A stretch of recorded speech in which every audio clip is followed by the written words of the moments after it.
Price God. ஆண்டவர் இயேசு கிறிஸ்து நாமத்தினாலே வாழ்த்துக்கள். ஒரு வசனத்தை வாசிக்கிறேன். யாத்திராகமத்தின் புஸ்தகம் 25ஆம் அதிகாரம் வசனம் 2. மனப்பூர்வமாய் உற்சாகத்துடன் கொடுக்கிறவனிடத்தில் காணிக்கைகளை வாங்கு என்று சொல்லி கர்த்தருடைய வார்த்தை பார்க்கிறோம்.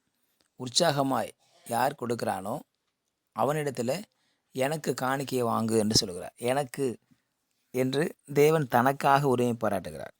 யார் காணிக்கை கொடுத்தாலும் அது கர்த்தருக்கு என்று நாம் நினைத்து கொடுக்கும் பொழுது தான் அது தேவன் அங்கீகரித்து ஆசிரிக்க முடியும். ஒரு ஏழை ஊழியக்காரர் அப்படின்னு கொடுப்பதை விட ஏழை ஊழியக்காரருக்காக கர்த்தர் நிமித்தமாக கர்த்தருக்கு கொடுக்குறேன் என்று கொடுப்பது தான் சிறந்தது. ஒரு சபை கட்டி கொண்டிருக்கிறேன்னு சொன்னால் அந்த சபை பாஸ்டர் பாவம் அப்படின்னு காணிக்கை கொடுப்பதல்ல. தேவன் ராஜ்யம் கட்டுவதற்கு நான் அந்த ஊழியத்தை இணைந்து கொள்கிறேன், காணிக்கை கொடுக்கிறேன் என்று கொடுப்பது தான் சரியான ஒரு வழிமுறையாகும்.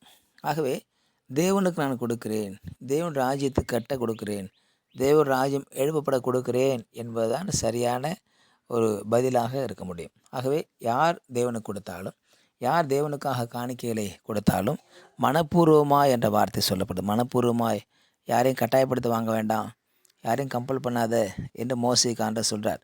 யாரையும் கொடு என்று சொல்லி அவர்களை கட்டாயப்படுத்த வேண்டாம். இன்றைக்கி காணிக்கை வாங்குகிற நேரத்தில் யாரையும் கட்டாயப்படுத்த வேண்டிய அவசியம் கிடையாது.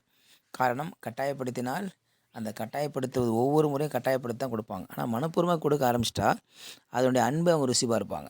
கட்டாயப்படுத்துகிற பொழுது அந்த ஊழியக்காரனுக்காக கொடுப்பாங்க, மனப்பூர்வமாக கொடுக்குற பொழுது கர்த்தருக்காக கொடுப்பாங்க. கட்டாயப்படுத்தும் பொழுது அவர்கள் இருப்பதில் கொஞ்சம் கொடுக்க முடியும், மனப்பூர்வமாய் கொடுக்குற பொழுது தேவனுக்காக நிறைய கொடுக்க முடியும். ஆக மனப்பூர்வமாய் கொடுக்க உற்சாகப்படுத்து என்று சொல்லி மோசேக்கு தேவன் சொல்கிற வார்த்தை பார்க்குறோம். ஆகவே மனப்பூர்வமாய் கொடுக்கணும். ரெண்டாவது, கொடுக்குற எல்லாம் கர்த்தருக்காக கொடுக்கணும்.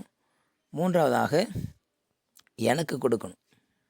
நான் அது எனக்கு வாங்கு என்று சொல்கிறார். நான் எனக்கு தேவை, என் ராஜ்யம் கட்டப்படுவதற்கு பூமியில் வேண்டும். நான் அவளை ஆசீர்வச்சிருக்கிறேன், நான் அவளுக்கு நன்மை செஞ்சுருக்கிறேன், ஆடு மாடுகளை கொடுத்துருக்குறேன், அவளுக்கு பொன் வெள்ளி கொடுத்துருக்கேன், வெண்கலம் கொடுத்துருக்குறேன், ரத்தாம்பரங்களை கொடுத்துருக்கேன், அநேக நன்மைகள் நான் செய்திருக்கிறேன். ஆகவே நான் செய்த எல்லா நன்மைகளுக்கு தக்கதாக, எல்லா இரக்கத்திற்கு தக்கதாக அவர்கள் கொடுக்குற காணிக்கையை சந்தோஷமாக வாங்கு என்று சொல்லி இங்கே மோசேக்கு தேவன் ஒரு கட்டளை கொடுக்கறதை பார்க்குறோம். அதே போல் ஜனங்கள் எல்லோரும் வந்து உற்சாகமாய் அங்கே மோசே இடத்துல வந்து காணிக்கைகளை கொடுத்தார்கள்.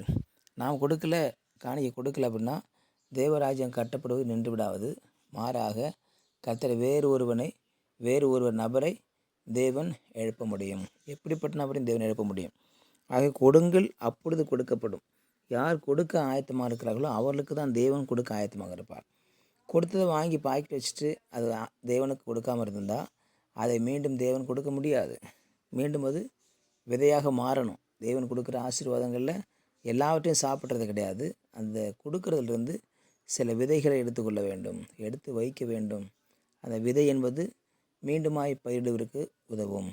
மீண்டுமாய் பயிரிட்டு ஆசீர்வாதத்தை பெறுவதற்கு விதை, நெல் விதை அல்லது கடலை விதை, இதெல்லாம் எப்படி முக்கியமாக இருக்கிறதோ அதே போல் தேவனுக்காக நாம் செலுத்துவதிலும் காணிக்கை என்ற விதையை நாம் எடுத்து வைக்க வேண்டும். ஆகவே அதை விதைக்கிற பொழுது அது 100ஆக பலன் கொடுக்கும். காரணம், நம்ம ஒரு மனுஷனுக்கு கொடுக்கல, அது எனக்கு. ஒரு ஏழை ஊழியக்காரர்களுக்கு நான் கொடுக்கல, அந்த ஊழியத்தை தாங்குகிறேன். ஏழை ஊழியக்காரர் செய்கிற கர்த்தருடைய ஊழியத்துக்கு நான் தாங்குகிறேன் என்பதுதான் சரியான ஒரு வியாக்கியானமாக இருக்க முடியும். ஆகவே தேவனுக்காக கொடுக்குற மக்கள் எழும்பணும், தேவனுக்கு கொடுக்குற மக்கள் எழும்பணும், மனப்பூர்வமாய் கொடுக்குற மக்கள் எழும்பணும். ஆகவே எழும்பி பொழுது தான் தேவன் ராஜ்யம் கட்டப்படும். அவர் எழும்புற பொழுது தான் தேவ ராஜ்யம் பூமியில் கட்டப்பட்டு அது இந்தியா முழுவதும், தேசம் முழுவதும் பரவி செல்லும் என்று பார்க்கிறோம். இன்றைக்கி அநேக ஊழியக்காரங்க பணம் இல்லாததுனால சபைக்கு இடம் வாங்க முடியல, சபை கட்ட முடியல, ஊழியங்களை செய்ய முடியாத ஒரு சூழலை பார்க்கிறோம். ஆகவே கொடுக்குற மக்களை கர்த்தர் எழுப்பும்படியாக, ஆசீர்வாதத்தை பெற்ற மக்கள் தேவனுக்கென்று பிரதிபலனாக காணிக்கைகளை கொடுத்து ஊழியத்தை தேவராஜ்யத்தை கட்டுவதற்கு இணைந்து செயல்படும்படியாக நாம் ஜெபிக்க வேண்டும். அப்படி ஜெபிக்கிற பொழுது தேவன் நம்மையும் நம்முடைய தேசத்தையும் அவர் ஆசீர்வதித்து உயர்த்துவார். ஜெபிக்கலாம். பரிசுத்த நாளுக்காக ஸ்தோத்திரம் பண்ணுகிறோம். கேட்ட வார்த்தைகளுக்காக நன்றி ஆண்டவரே. எங்கள் தேசம் ஆண்டவரே, எங்கள் தேசத்தில் ஆலயங்கள் கட்டப்படுவதற்கு, ஊழியங்கள் செய்யப்படுவதற்கு, இன்னும் பொருளாதார தேவைகளெல்லாம் சந்திக்கப்படுவதற்காக மக்கள் கொடுக்கும்படியாய் அது உள்ளத்தில் கர்த்தர் ஏவும்படியாக நாங்கள் ஜெபிக்கிறோம். மனப்பூர்வமாய், சந்தோஷமாய் தேவனுக்கென்று, தேவ ராஜ்யத்துக்கென்று, தேவ ராஜ்யத்தை கட்டுவதற்கென்று கொடுக்க மக்களை கத்தெழுப்பும்படி ஆசிப்பிக்கிறப்பா. உம்முடைய கரத்தை தாழ்த்துக்கிறோம். இயேசுவின் நாமத்தில் ஜெபிக்கிறேன் நல்ல பிதாவே. ஆமேன். ஆமேன். You will be succeeded.